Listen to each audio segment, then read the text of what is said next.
I am Preeti Verma. Hi guys, I am Kavasha and we are the students of Ramaya Ramaya College of Law. Here I am going to explain my topic, ideology of common law. and I'll be explaining the ideology of civil law. I'll be explaining the ideology of civil law. What is civil law? Certainly, civil law constitutes a legal framework structured around written laws and codes that delineate the rights and obligations of individuals and entities within a society. Unlike common law, which leans heavily on judicial rulings and precedents, civil law draws its foundation from the statutes enacted by the legislative bodies. It serves a mechanism for adjudicating a dispute and ensuring justice by implementing established norms and regulations. Widely adopted across various nations, civil law systems are underpinned by principles that emphasize legal certainty and safeguards civil rights and responsibilities. Let us understand civil law with the help of an example. An example of civil law could be contract dispute between two parties, which is resolved by interpreting the written codes, contract, and applying the relevant statutory laws and legal precedents. What is common law? Common law system, countries following a common law system are type those that countries follow a British colonies, including the United States. Features of common law system includes there is not always a written constitutions or corporate law. Judicial decisions are binding decisions of the highest court can generally be overturned by the same court on the thought of legislation. Freedom of law. Few provisions are inflated by the contract by law, although provisions of setting and protects the law of consumer by the impact. Hi guys, my name is Sanjana Verma and I am going to explain the topic, the idea of law in the economic course of society. The idea of law is like a set of rules that everyone in a society agrees to follow. These rules are there to make sure people behave fairly and don't harm others. For example, law might say you can't steal from someone or hurt them on purpose. Now let's talk about the economic course of society.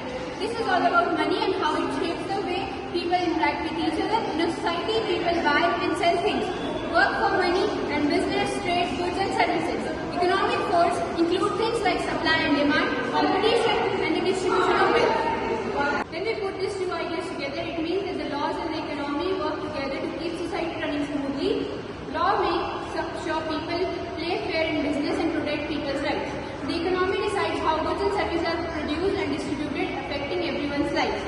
So the idea of law and the economic course of society are like two important pieces of puzzle that fit together to create a state and functioning community.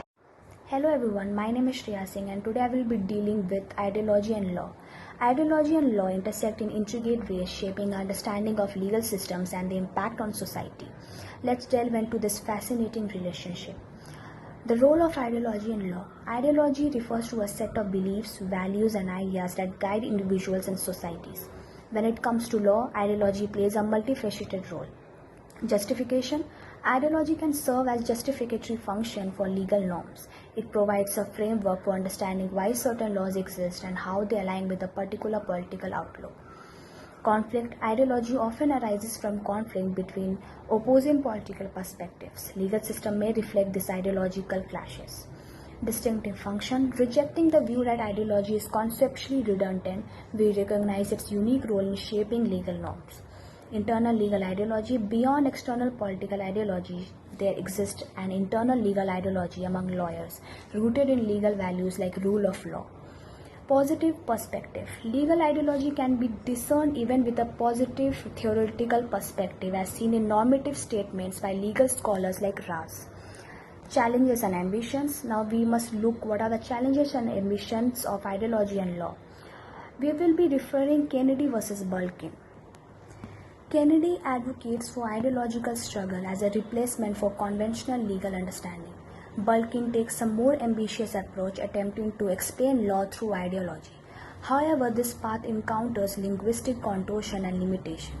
Natural law perspective. The harmonious relationship preserved by natural law perspectives render the prevalent notion of ideology unnecessary. Yet an alternative notion of ideology within pure science remains theoretical and detached from enduring political conflicts. In summary, ideology and law engage in a dance of conflict, justification, and internal dynamics shaping legal systems and our understanding of justice. Hey guys, I'm Anupriya Agrawal and I'm going to speak on the topic law in the Soviet Union. To start with, in the Soviet Union, the law was quite different The government controlled almost everything including the law. The laws were designed to support the idea of communism where everyone was supposed to be equal and share things equally. The government made all the decisions and had a lot of powers. People didn't have as many rights as they do have in other places. They couldn't speak out against the government or have much say in things they were running. The law was used to keep people in line and make sure they followed the government rules. Because the government controlled the economy too, they decided what jobs people could do and how they could earn their livelihood. This means that there wasn't much room for individual freedom